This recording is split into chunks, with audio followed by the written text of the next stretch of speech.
It's two conscious guys talking, where conscious male leaders come together and have a discussion that is deep, that is nourishing, that allows us to see the illumination of consciousness that's unfolding progressively for men that are waking up in the world, and where you can get insights on your own awakening as a man, and also for amazing women that want to learn more about men's challenges and struggles that have created some of the dysfunction we've seen within men in its society, often called, quote unquote, the patriarchy and other terms.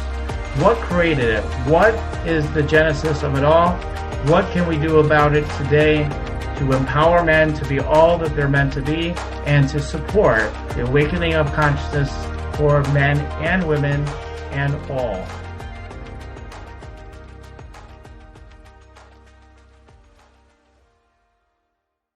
Hey, Adam, good to see you. Daniel, it's been such a long time since we've spoken. I'm so excited for this. All right. Yeah, my God, which I don't even know where we met anymore. I'm like, where did we meet? I know I've met, I don't know if it was like, I know you and Jennifer were at one event I was at, and I don't even remember which one it was. I forget. We were at dinner together or something, and Yep, yeah, yeah, that's maybe where the that was the sparks first flew. time. Yeah. Mm. Anyway, it's great to be reconnecting with you. And yeah, I wanted to have you on. You just started a new podcast yourself. We'll just talk about that right away. Yeah. What is it called? Dude Nation? The Dude Nation, The Dude. Okay, wait a minute. Yeah, let's correct that. The Dude Nation. the Dude Nation. So, Right. as anything worthy of telling, there's a pretty good story around that. There was a gentleman who was making a name for himself in the early mid '90s, early aughts as a spokesman for Dell Computers. He would show up on the commercial and say, "Dude, you're getting a Dell." That young man's name is Ben Curtis, and he has kind of an interesting story because right at the height of his glory, he got arrested in New York City for buying I don't know, a very small amount of marijuana and lost everything as a 24-year-old getting ready to sign his seven-figure contract. And so for a long time, people saw him and like, oh, you're the Dell dude. So it was kind of like definitely some shame and regret around that. And once he started doing his work, getting sober, and taking on his own issues, he recognized that this was a unique ability or a unique opportunity to reclaim the dude. And so he and I started talking about doing a podcast and maybe coming together for put together a men's organization. And last year he invited me up to Rhinebeck, New York, where he lives. And we co-facilitated a men's deep dive weekend. And the interaction between he and I was just so fluid, so fun. Like, yes, there's a lot of heart, there's a little bit of edge and rigor around it. I had some incredible conversations, and that's when we decided, no, this is something. This is something. So we created the Dude Nation, and right now the website's getting all finished up, and we're going to be launching the podcast here in just a little bit. And in June, believe it or not, we're going to be doing a 5-day men's retreat at the Omega Institute in Rhinebeck. So we're really excited about that. Oh, hey, congrats. Not everybody over there. That's phenomenal. No, no, no. Congrats. I'm following my wife of a few years. She led a couple programs up there, and Jennifer Huff just finished and completed her first TED Talk. So congratulations to Jennifer Huff. Yay, Jennifer. Yeah, she's been on my Spiritual Rockstar podcast and Yeah, known her for a long time. We haven't talked a lot over the years, but I always feel like, yeah, Jennifer is a good friend of mine well, because it's kind of, she's so awesome. Yeah. and I have that same feeling about us. It doesn't really matter how much time has gone past. We just kind of drop right into it, which is one of the reasons I so appreciate our relationship. Yeah, exactly. Well, let's talk about that a little bit more now. That's fantastic. So what is this? Yeah, because on this show we talk a lot about different aspects of this, but like reclaiming, your essential masculinity and things Sure. like that. So yeah, tell us more about what it means to claim the dude back kind of thing. That's what it sounds like and everything. Yeah, so he's been doing something called Dude School for a while. Cohort-based training that goes, I think, 3 times a year. So we're incorporating that. We're incorporating these deep dive retreats.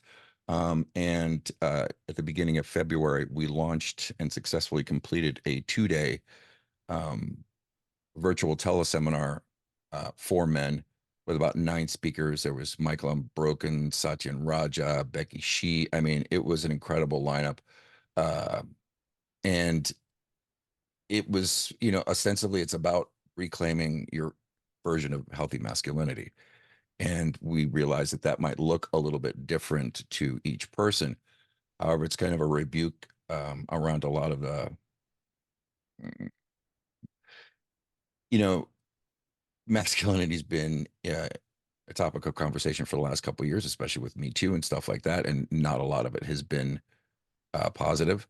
And so I know that there's probably a lot of men out there who are really confused about who they should be, not only to themselves and other men, but also to their partners in relationship. And even for myself, there was a moment during the whole Me Too thing where I thought back to when I was a young man, and I thought to myself, was there ever a time when, someone was saying no and I didn't pay attention to it, and I can remember some awkward moments, but I don't remember anything that was that egregious. But I also have to admit that, I treated the feminine less than honorably when I was a young man. And one of the reasons why I'm still a career coach for chefs is because, I was part of the problem as a chef coming up in the 80s and 90s and 2000s. Back then we could get away with calling ourselves passionate and creative, yet for the most part, we were just assholes, yelling at people in the kitchens. So because I propagated that, I feel it's a part of my responsibility and part of my honor to work to change that. And so I am always ready to have a deep conversation with men, if only to discover more about myself and to provide an opportunity to share a different perspective. Yeah, that's fantastic. I mean, I think about my journey and women and all that as you touched on that piece of it. And like I was too much, I want to say too much the other way. Do no harm, therefore don't even talk to a girl. You might like want to attack her, like Right. No, no, like no. Absolutely. And it, my personal belief is that, the things that are facing us as a society and community is not going to get solved by less masculinity. Mhm, What it needs is more grounded masculinity, more authentic, more healthy masculinity mhm, to aspire to true up to the feminine, such that we can, get this place all sorted out. But, you know, I know that, there was a certain time and certain segment of our population that they got to a certain point and either they got really masculine and, alpha, or they went mhm. complete other way and were flyboys and didn't represent, any threat to anybody, but then lost that essential masculine vigor to themselves and to their communities. So it's an interesting time to be having these conversations, and to be doing the work. And I think that's probably the most important thing is like, yeah, it's great to sit in a circle and clap each other on the back and say, hey, we talked. But when's the work going to get done? Because I still have work to do. Some of the triggers that I have um, still exist. They're a lot softer now than they were because of the work that I've done. And I'm pretty sure that there are a few of them, a few triggers out there that I'm not even really clear about yet now. So it's an the onion keeps getting peeled and it's a constant unfolding and becoming the man that I want to be, 1% better than I was yesterday. Right, right. Yeah. So you talked about a number of things. You talked about like, well, when I was a chef and Mhm. in the kitchen and stuff, and just being passionate and creative. Of in essence, I was being an asshole, or kind of makes me laugh in a way. But I hear you with that, Yeah. and I think that's a good way of looking at this toxic, what they call toxic. a lot of people still don't like that term, right? They're like, there is no toxic masculinity. It's just, wounded masculinity or whatever. But whatever you want to call it, like just that whole like, well, I'm just being a man, I'm just doing my thing or whatever. I can bite your head off if I want to. Kind of justifying. There's a lot of justifying that I think Sure. exists in some of that kind of matrix. A lot of the guys listening may not be in that matrix anymore. They're Mhm. probably reformed by now, but yeah, there's a lot that we've come through with that. And I think when I think about myself, my own just power, maybe, I don't know if it's just all masculine, but like my own power when it comes to like in business, like, okay, Mhm. I can enroll people. I can get people to hand me money. If I just keep after them, you need help. And yeah, sure. Just like if you talk about, when you're younger and, being with these women and stuff, you get, yeah, hey, whatever, all those things, right? But like, should you, should you really Yeah, be doing that? And have more exactly. of that, like, okay, am I masculine enough to realize in honor of the masculine and feminine enough to realize I don't need to conquer. I don't need to take every woman to bed. I don't need to, be the alpha everywhere I go, that I can embrace the fem side too, or just the Hmm. softness, just the presence, whatever you want to call it, but just to chill the hell out and to be the real masculine, right? To me, it would be more you claim your real strength to be able to just be centered and present and yet have that masculine kind of strength that's kind of hard to Sure. describe, but like just that presence, right? So I think that's as you were saying, it's the direction we're headed into more and more, hopefully. Yeah. But yeah, there's all kinds of imbalances out there, right? Because there's a lot of men going more passive now. Okay, I guess I'm all wrong, and I think there's Right. a lot of overcorrecting as well out there. Sure. Yeah. I mean, at the farthest end of that extreme, you could point out some of these young men out there who self-identify as incels, someone who's never really had a relationship with women, view women um, as the problem, and then take some horrific action against that. Yeah. I did a presentation for a group in Florida called the Truth Project that's about lessening gender violence. And I was speaking to a room full of men.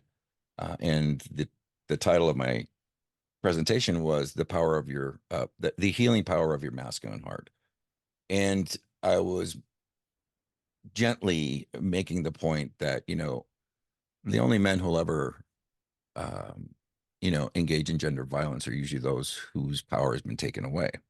And so powerless, they'll very often strike out or try to recapture that um, by taking someone else's away.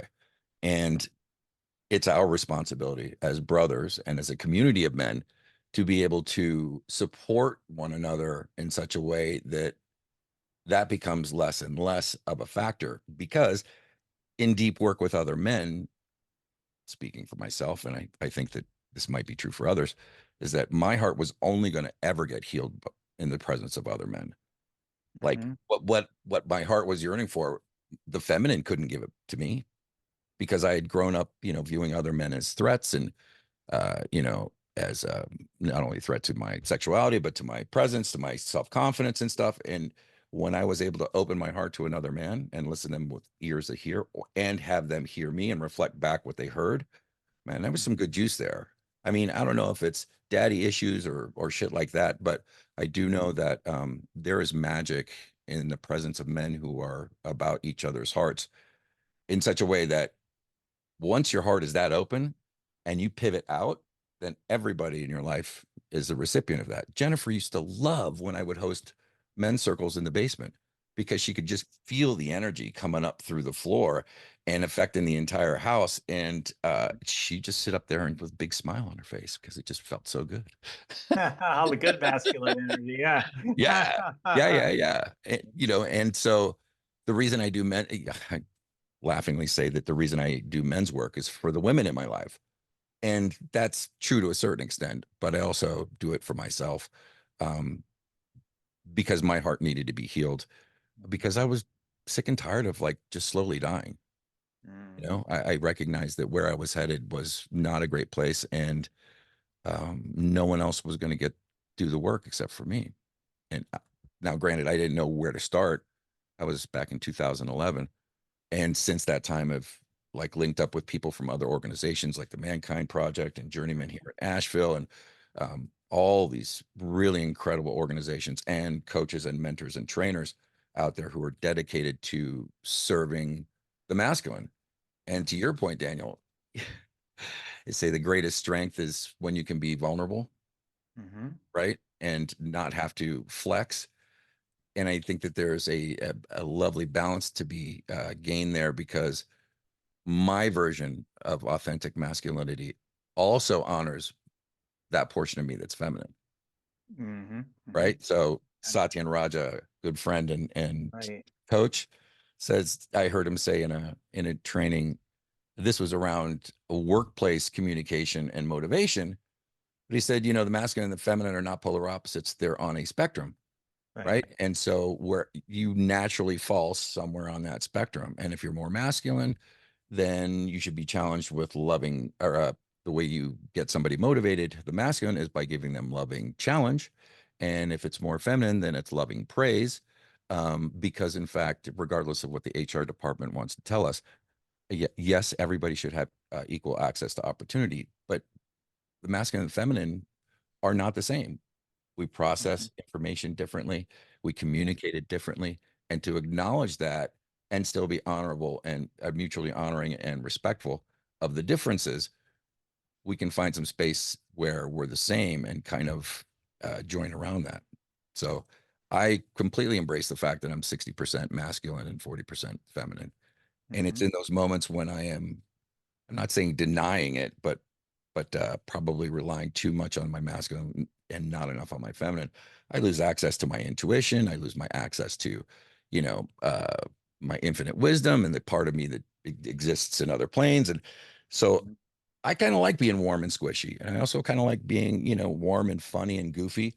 And that playfulness was something that I willingly turned my back on very early in my culinary career, because I thought if I was ever going to get ahead, then I needed to be, the the the shark in the punch bowl, right? I had to basically gut and master my environment such that everybody kowtowed to me. And what I discovered is that works only for a very little while. Yeah. Yeah. Yeah. I mean, sure not a happy place. I mean, Yeah, for anybody. exactly. So, I mean, there's so many guys, so, people that I see in the world, but also people, some have been clients, or, whatever, like people I know, like, yeah, that's been and then I look at myself in certain situations where it's like, I have to have dominion here, like I've got to take Yes, over. And absolutely. I see that again and again. Like one of my clients will just say, uh, he would say, like, he had, there's these conversations where he'd be like, yeah, when I'm around a guy, it's like I'm always like taking it to the next level, like I'm going to take you down with whatever it is. Right, I'm exactly. willing to put your car on this next rack of on the pool game, right? Yep. Like he says, "Oh, $50." He says, "How about your car?" Like, and then he gets Always raising the all stake. like he's like trying to intimidate people, because why? Because he was intimidated at some point earlier in his life, again and again, every day, right? So Sure. now he's like, "No, I'll play that role now. I'll intimidate you." Yeah. And so he's very awake now, but like he'll slip into it still, right? There are times when we slip back into it. Like for me, I've run into that. Like I'm generally seen as like the nice guy, and I'm softer and all that stuff. But just get around a Monopoly board with me or something like that. Certain environments, right? Like a Monopoly Right, board's a right. funny one, but like I'll be like, all right, you're all gonna lose. Like, let's go. Give me your money. Like I'm like, because this is just my mentality. I'm just like an absolute killer when it comes to certain things, and that's one of them. Sure. Like you're all going down, and it's the way it always goes. Like, and nobody wants to play with me, but like that's the downside. You see, so great, you can win the game, but Feel then you really good never get about to have that yourself. fun because nobody wants to play with you because of the way you're Right. being in that game, right? Yeah. So it's like, okay, well, maybe that's not so great. Maybe I need to. It shows me like, okay, great, you could dominate, but is it fun? How do you feel at the end of that, right? So you have to really take a look at that. One of those superhero movies, there was that little element in one of the Marvel movies I remember, but I forget the character. But anyway, I think it was that dude that I don't know, I can't remember all their names. It's all a blur to me. But the guy that like was like gonna destroy the, kill half the people in the universe or whatever, what that dude's name is. But anyway, I remember the girl that was in there, I think he had taken her on, I forget her name too, but she was like, when she met him on the other side, they had a brief moment on the other side, I'll just say it put that way. And she says, after he accomplished his thing, so how does it feel? That's her first question. So how did it feel that you accomplished this big thing, killed everybody to save, so everybody could prosper. He killed half the people or whatever, or half the beings. How do you feel now? Well, good, actually, or whatever he said. But it's like, I think that's something I talk to my clients a lot about too.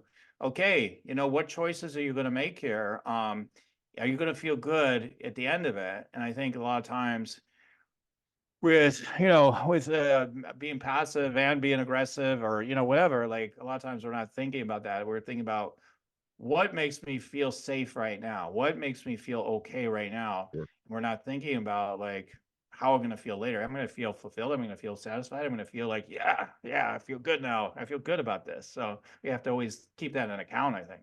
Yeah, without a doubt, man. It's like being the frog in the beaker, over the Bunsen burner.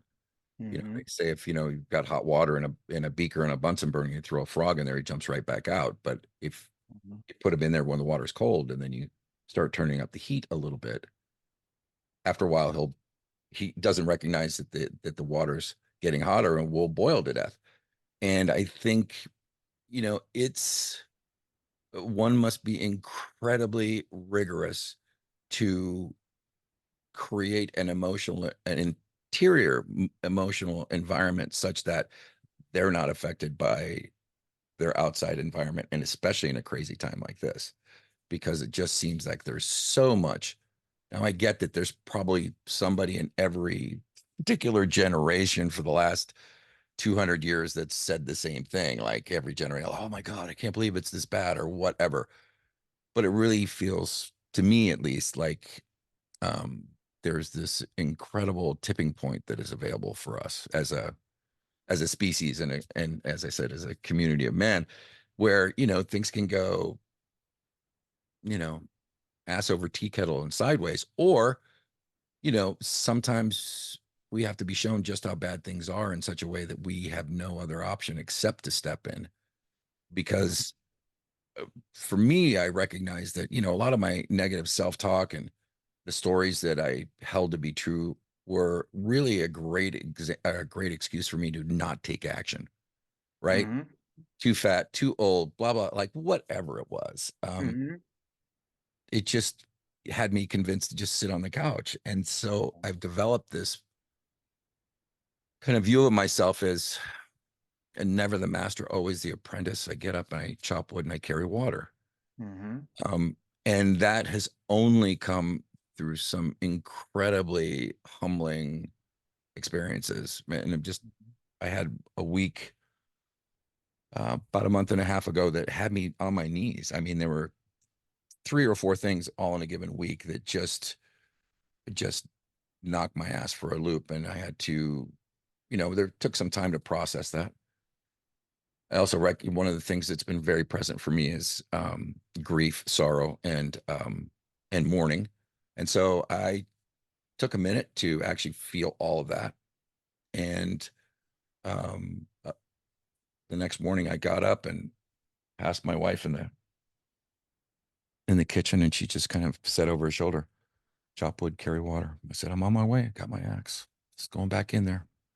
Mm-hmm. For no other reason than um, to try to attain the state of becoming emotionally unconditional, meaning that every day I'm trying to get 1% better at not allowing my outside experience or outside environment influence how I'm going to feel internally. And that is a challenge. I have a huge heart and I tend to wear it on my sleeve, but everybody know how I feel. Mm-hmm. But the other thing that I recognize is that we as men are way more sensitive than we give ourselves credit for. So when we're being buffeted by emotions, you know, sometimes like the question I always have to ask first is this even mine? Or am I picking this up from somewhere and it's just kind of cascading over me and threatening to take me away? Because sometimes it feels like it'll do that. But, you know, to be able to differentiate whether it's mine or my wife's or, you know, my daughter, whatever, you know, I can be empathetic with that and yet not let it run me, if that makes any sense. Right.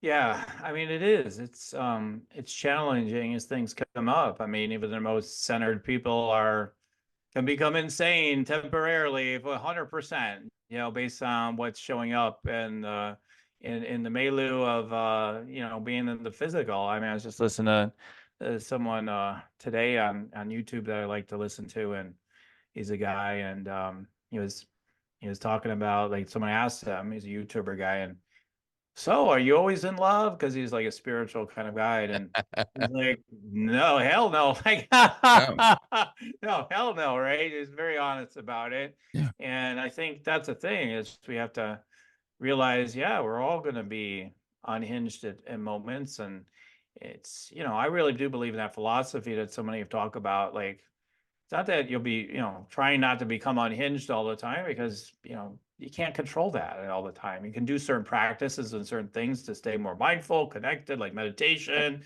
Are you working out? Are you doing all these different things? So many, a million things, right? Mhm.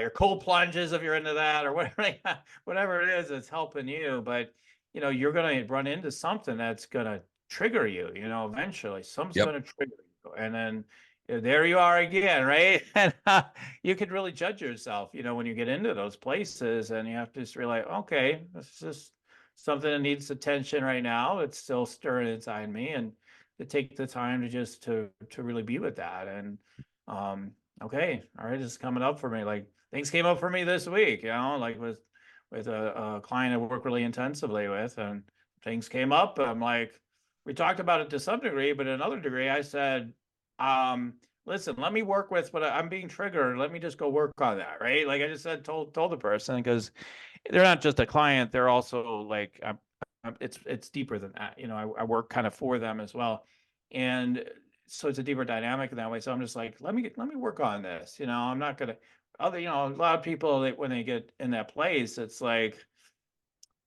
the feminine wants to just try to smooth it out, right? Oh, let's just smooth this out. Let's just get it good again. Well, Um, they want to bring it into harmony in right, right, moment. right. And the way to do that is to talk it through, because that's how the Yeah, feminine processes. right. But you know, Yes, to your point, we all have different ways to do it. So if yes. I'm going to be honest, then I have to say, listen, in this moment, I can't really talk about this. I got to do my process. And I promise that I'll come back and talk to you, because early on in our career, Jennifer would think that I would just go off and forget about that we had the conversation and never want to bring it back up again. But of course, I chew on that all night long. But then to be able to come back and then reframe it to her in such a way that I'm taking more responsibility, like to your point, you know, you don't beat a dog for wagging its tail. And sometimes, you know, we wag our tails because it's just a natural reaction of who we're being. And yet to try to stamp it off or to push it down or ignore it or you know, just swallow it like the poison that it will become in your physical and emotional system, you know, that's probably the worst thing that can be done. But again, you know, our Western society hasn't really provided much or given much respect to someone who is in the middle of their process, right? Whether that's mourning or loss or rage. Daniel, where in our society can a man go now and express rage?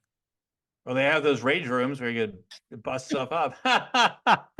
That's it. Go in that room and then come out till you're better. Right, which is fantastic. But if you're in a relationship or you're at home surrounded by your loved ones, not only will you freak them out, but they'll also be very, very threatened by that. But there's like a certain crescendo of energy that a man can express in mixed environments before it's, before phone calls are being made or people are running out of the house or whatever.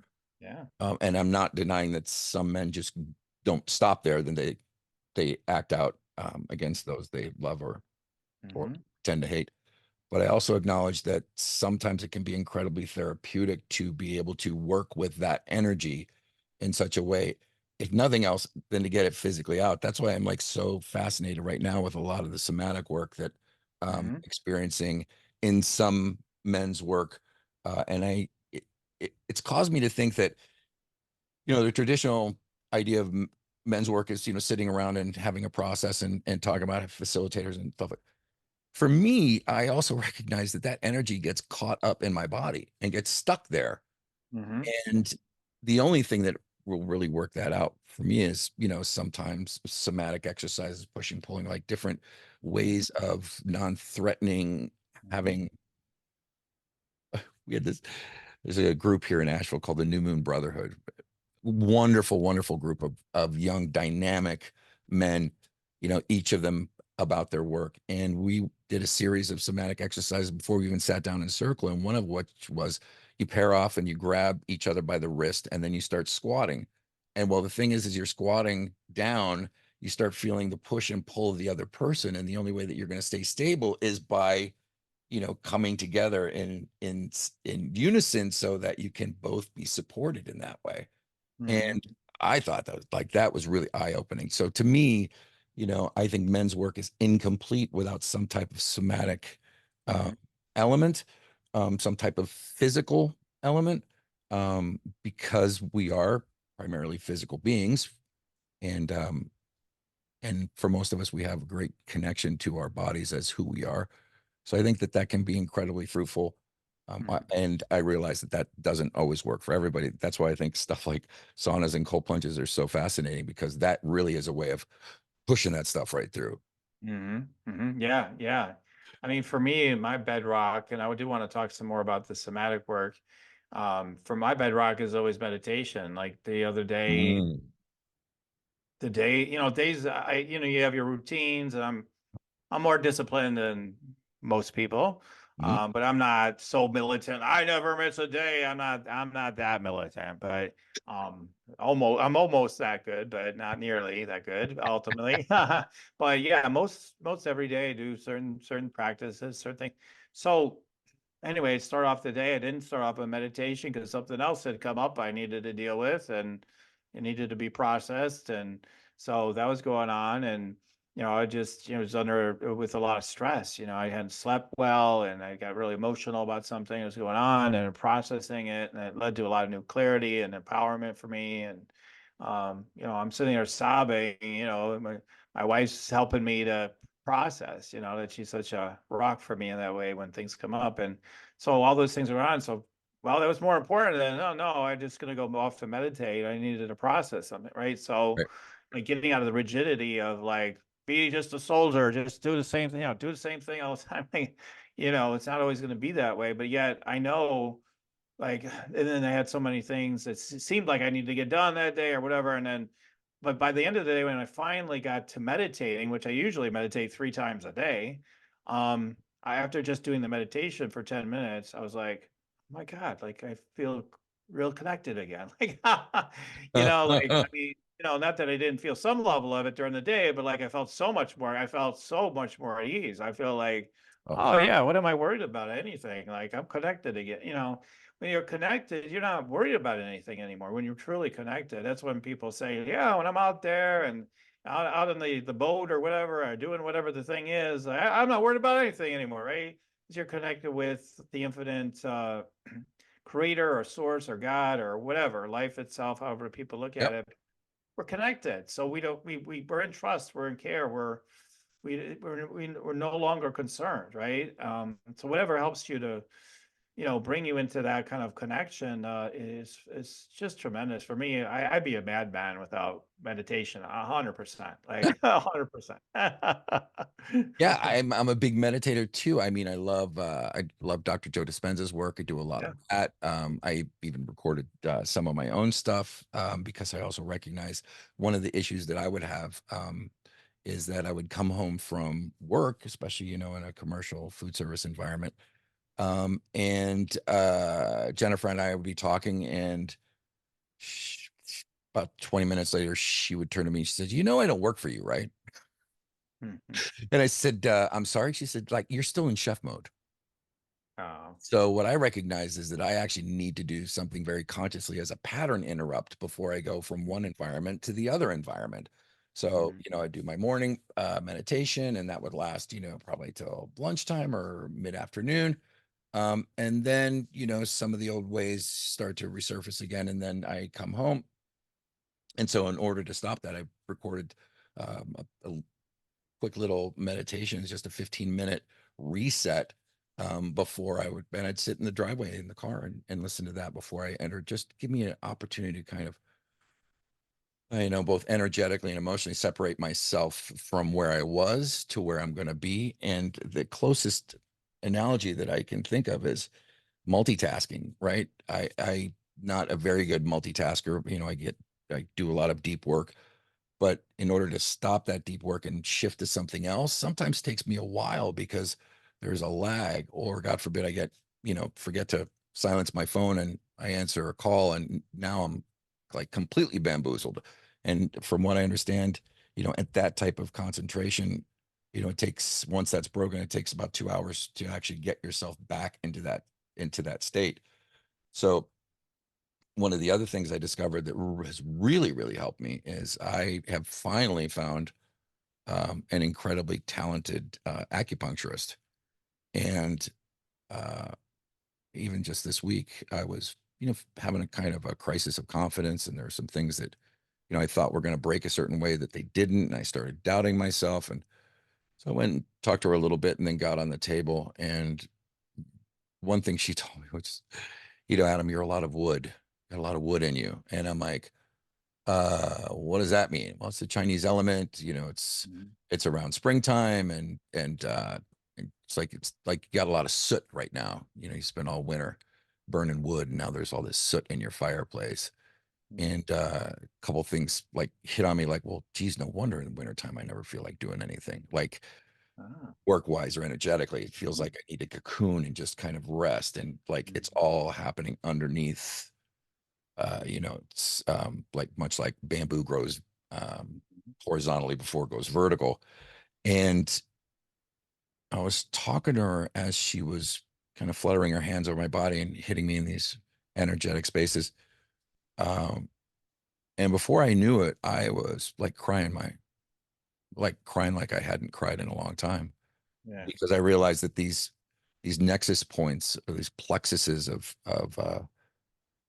nerves, were just all clogged up and just stuck. And so as she's in there opening this stuff up, by the time I got home, Jennifer said to me, like, I don't know what you did, but thank goodness you did it, because you are so different than yesterday. Right. Well, yeah, I mean, I said the same thing yesterday. I says, I haven't cried that hard in a while. Like, like maybe since my dad died, Yeah. it was No, no, just, no. oh, it was really, it wasn't that long, but it was really intense. It was Yeah. really big. Yeah. For me. Yeah. I So, mean, and those huge heaving sobs where you can't even articulate, I can't even speak.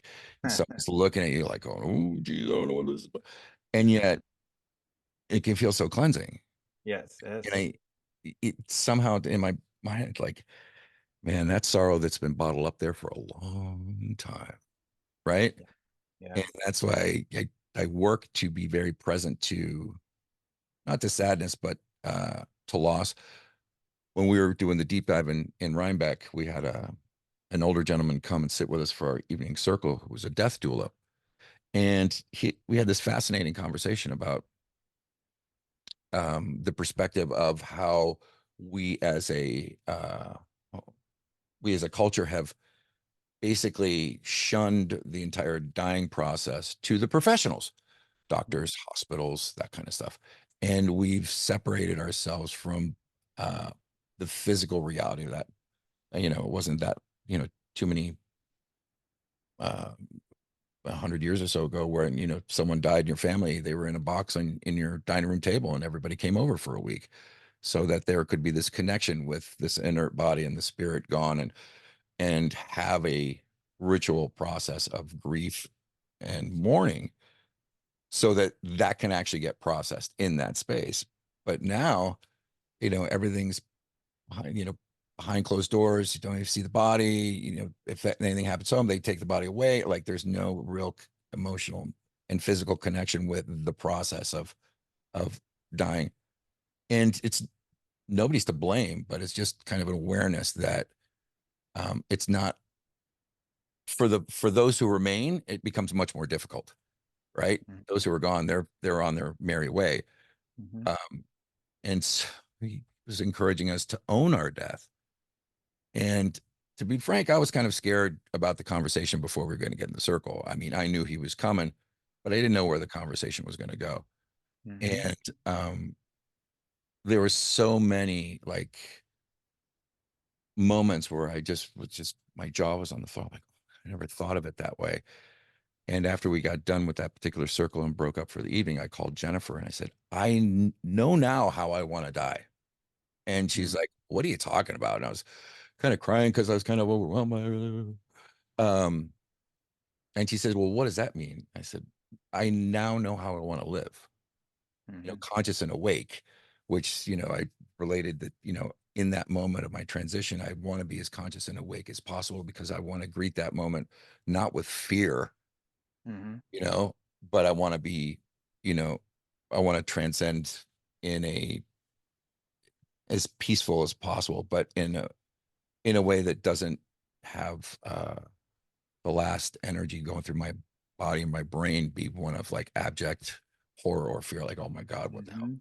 So, you know, have my family around me, have hands on my bodies, and then I would take care of all the details before then, because I Mhm. would not want to have that fall on you know, my wife or my daughter. They're going to be in their own state. Right. Last thing I want them to do is have to worry about where the casserole is coming.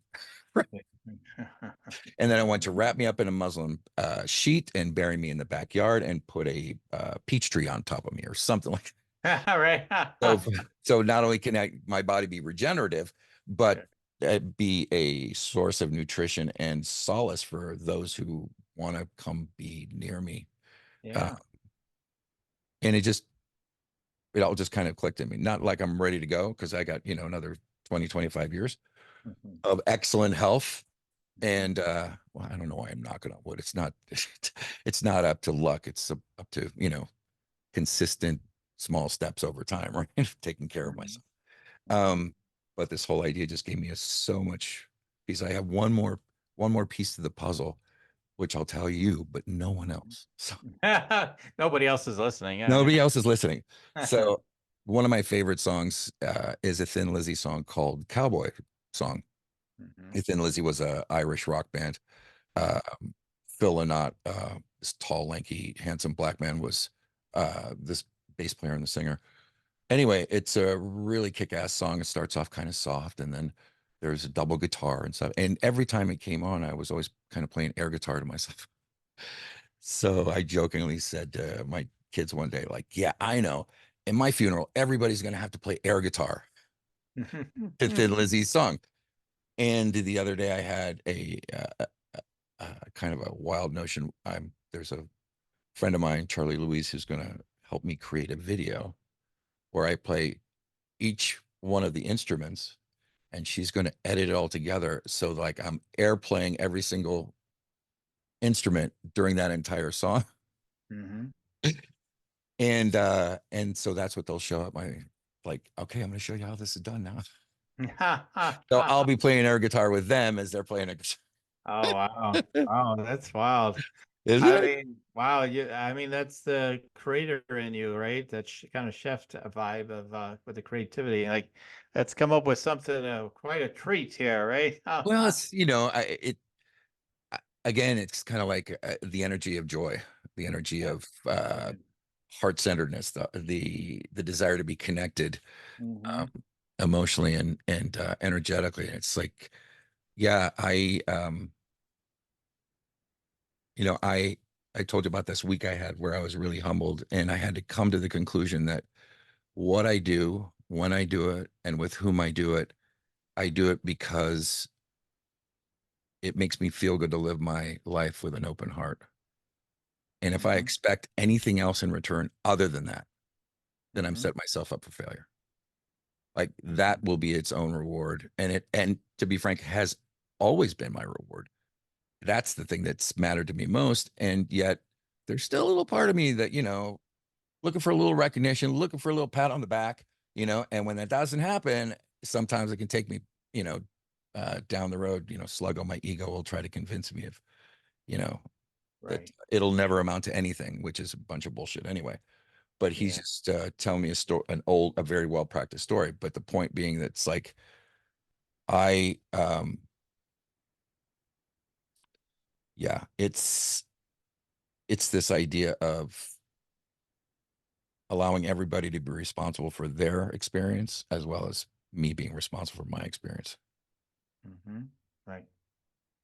But you're very I would say very open, on social media. I remember when your posts not that long ago, you're like, I have never amounted to anything or something like that. Yeah. You're just letting it rip, where one of those days where you're letting it really rip these deeper, it kind of gets tired of vulnerable posts, people say, Right.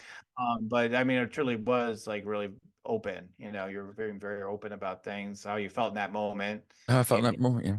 yeah, And then pivoted away from that to right. say, and you probably feel that way sometimes too, Right, right, right. right? Right, It's exactly. And that's what's acknowledgement. refreshing about a post like that is like most all of us, I'll say, I won't speak for everybody, but we feel something like that at different times, our own Oh version yeah. of it maybe, but Oh we all yeah. feel something like that. And when we see someone else showing up like on social media, usually it's all like my life's perfect. Look at me, more so, right? Like tends to be more like that on social media. And when someone says, "Yeah, I suck, everything's for," I'm not saying that's what you said. I don't remember everything, but whatever you said is like, "No, I suck. Nothing's ever amounted to anything." Blah blah blah. If you do it in a certain way, to show something and support that people do feel this way sometimes, Yeah. I think Yeah. that's really powerful. It's Yeah. just I mean, powerful. I was actually sitting with those emotions for about 24 hours, and I actually got into an airplane to fly from California back to Asheville, North Carolina. And so ridiculous because I'm sitting in first class and I can't stop crying because of Mhm. how shitty I'm feeling. Mhm. And before I did anything or said anything or whatever, I just, the first thought that came to my mind is, I'm full of shit. Mhm. And it hasn't been the first time, probably won't be. And now what do I do with this? Um, and so I decided to put it into action. And I love writing. And as you said, I can be very, raw. And because my particular perspective is I can't expect someone else to be transparent and vulnerable with me if I'm not willing to model that first, Mhm. um, and go there. Mhm. And the steward, the airline attendant, came up to me and she said, "Rough week, huh?" Mhm. And she and I sat there for about 3 hours and talked the entire flight. It was Um, amazing. Um, but my point being is like to turn that energy around and create a post that's an invitation to someone else to actually be okay with the fact that they feel that way, right? right. Earlier, you were talking about those moments where we might feel angry or upset or whatever. Um, I, I would invite anybody listening to this to, you know, practice a little bit of tenderness and kindness with yourself. Because if someone was hurting next to you, you'd be tender and kind to them immediately, probably. Right. Right. Yet when it comes to our own self-sourcing, we can be so tight with that juice, man. Yeah. Yeah, exactly. and to, Right. and to Yeah. say it's Tend to okay. beat up on yourself more, right? Like, what's wrong with me? Why am I upset? Why why am I struggling with XYZ or whatever it is, Right, right? right. So not only am I mad, but now I'm in judgment that I'm mad. Right, right. Yeah. It's like smoking cigarettes. Okay, I'm going to smoke a cigarette, but I'm going to spend the entire time, being in judgment of myself for Right, right, right, smoking. So right. what's actually going to kill you? Is it the cigarette or Right. the Well, judgment? studies have been done on that too, right? I know Yeah. monkeys and stuff, they're eating crap food. But if I don't know if it's monkey, some kind of animal, and they were like, if they pet it, like it didn't affect their system.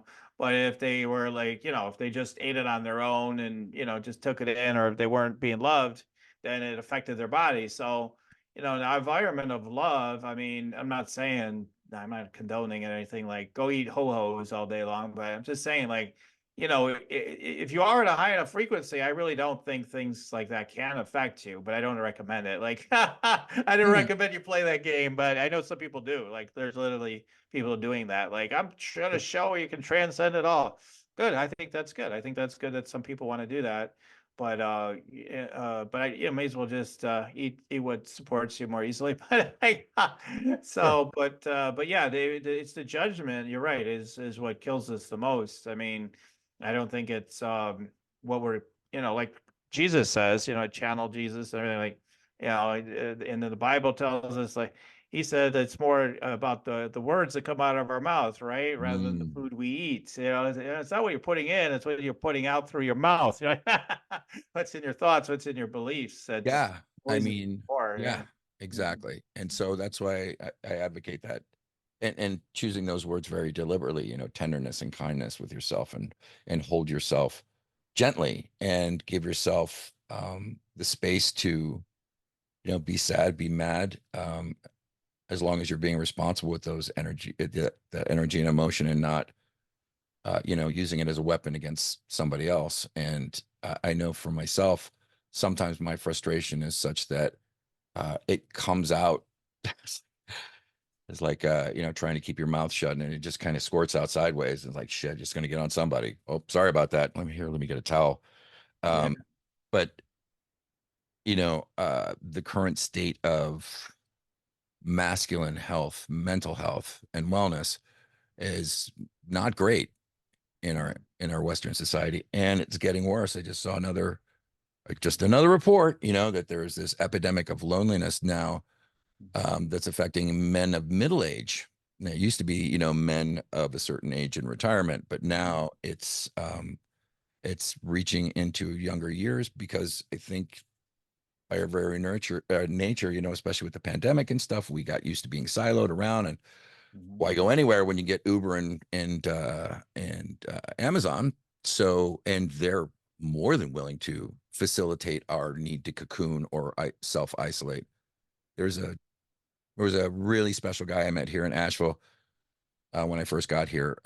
His name was Tree, and I met him at the YMCA because I overheard him talking about Michael Mead and Robert Bly, and I was so excited. I ran up to him and started talking. I was like, "Can I get a towel first?" And I'm like, "Sure."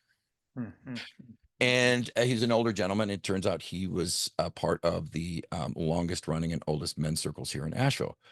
And he wasn't part of the circle anymore. So he's like, I think we should get a circle together. So he's actually the one who taught me old school ways to facilitate a men's circle. And then quite abruptly, he passes away on a trip.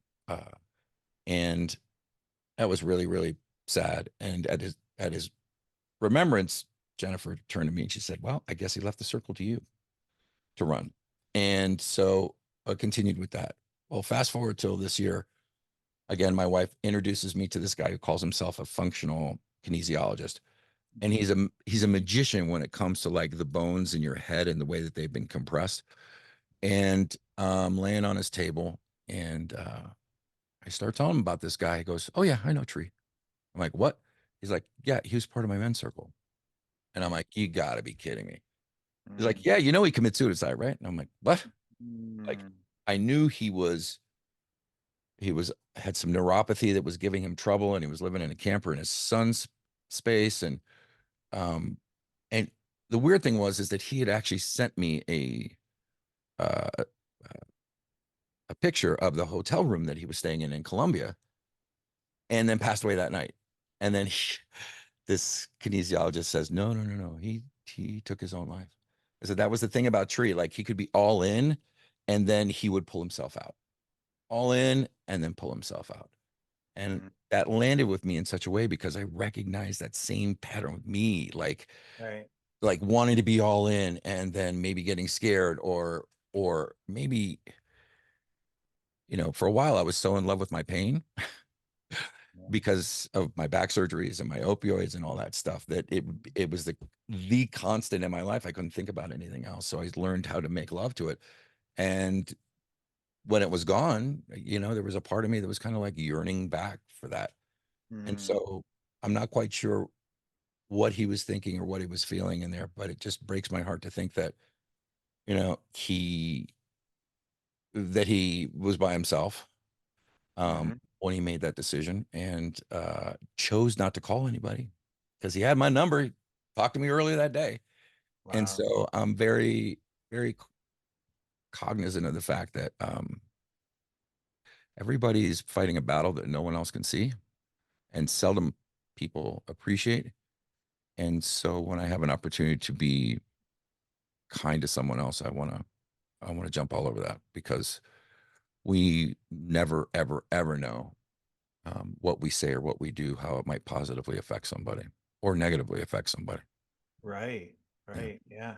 Yeah. I've had some rough moments, definitely this last week, for an example, just to underscore what you're saying. And I have a weekly-ish call with a friend of mine, and today she said we vent to each other about stuff and give each other different kind of support. And then she says, it's just, I just get tired of people's judgments of me and of others and everything. And then I just sat there thinking about, who in the world do I know that's not like this? Like, all these people are so judgmental. And oh, I know who.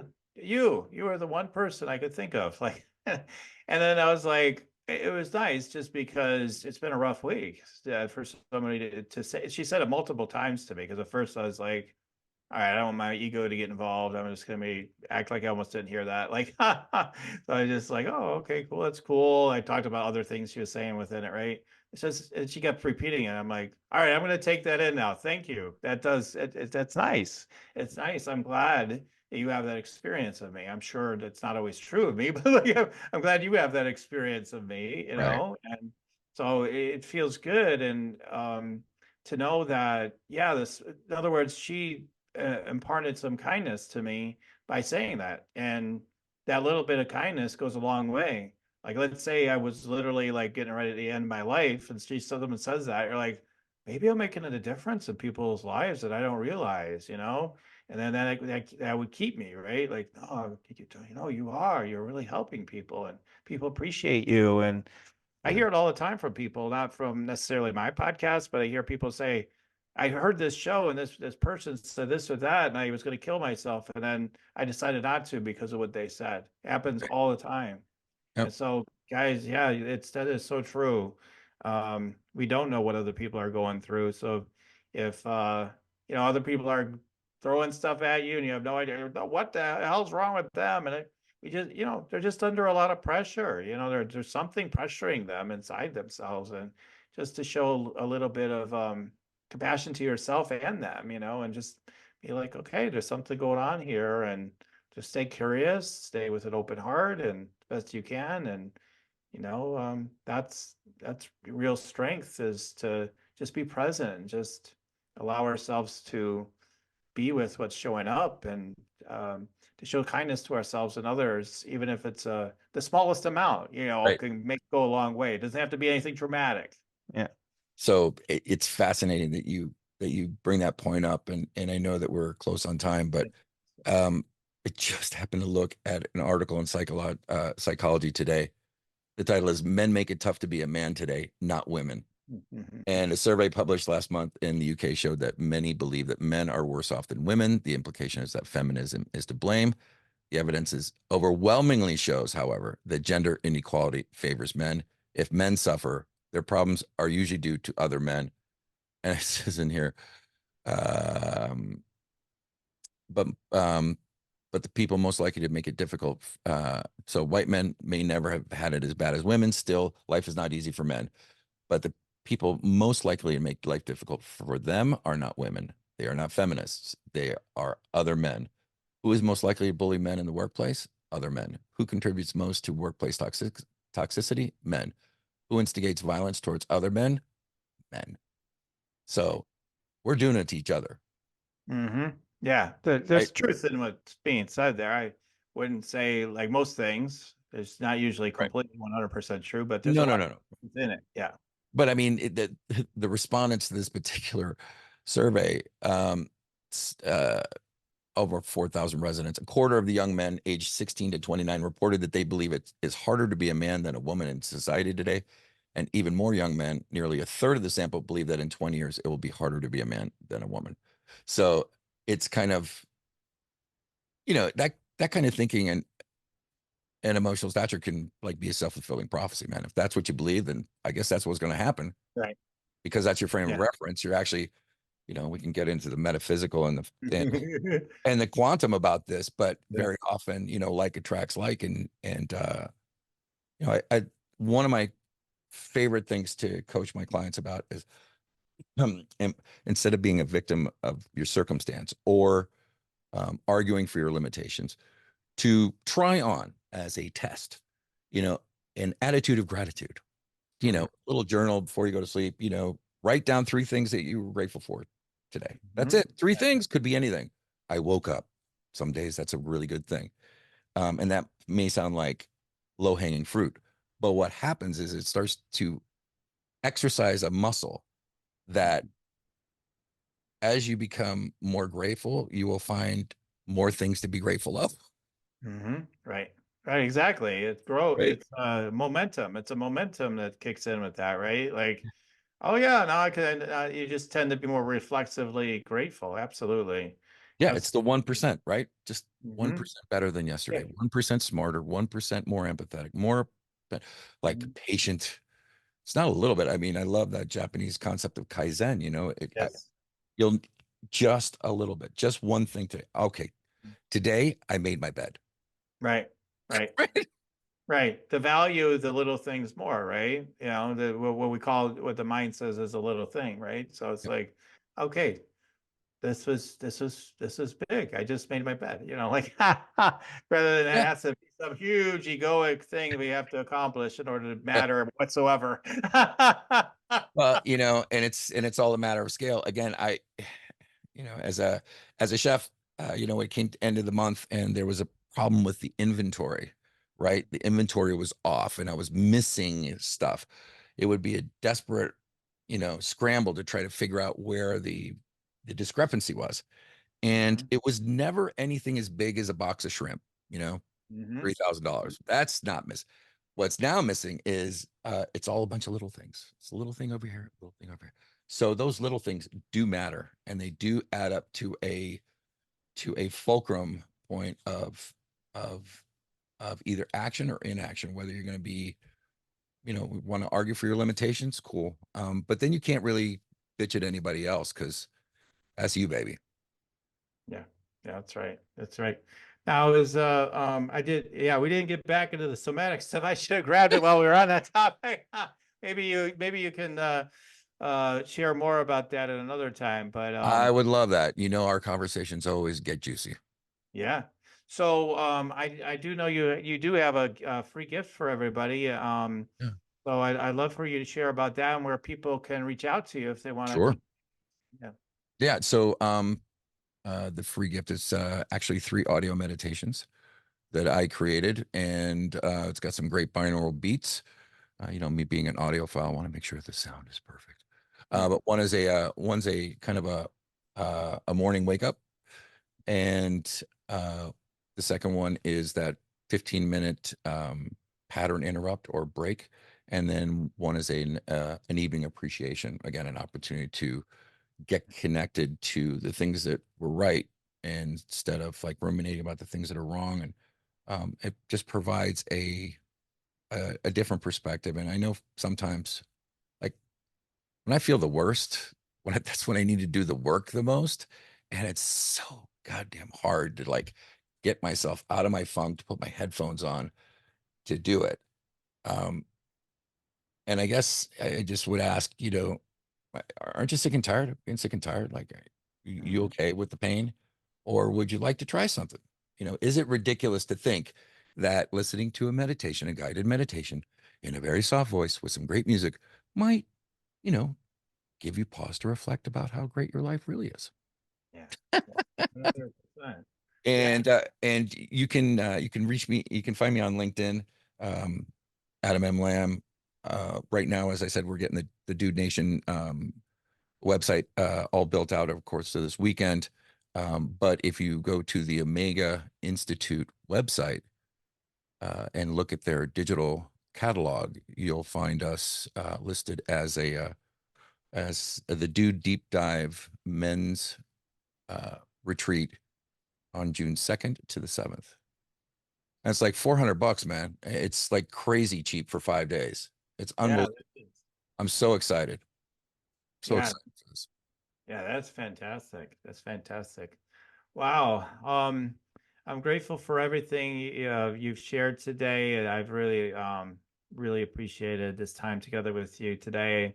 I wish we had more time today, but we're going to leave it there for now. But I really appreciate having this time to talk to you today, Adam. Thank you, Daniel. Appreciate it. So great to be here. Thank you for listening in to Just Two Conscious Guys Talking, where our mission is to impact millions of men ultimately to deepen their awakening by examining their consciousness of what's been unfolding for them with male stereotypes and programming that has allowed them to have opportunities to evolve during these times. It's an exciting time to bring more love to men and women around the world, and we are grateful for you tuning in today. Feel free to share this episode and keep tuning in, and also look in the show notes for a link to get notifications of future episodes. Until the next time, everyone, goodbye for now.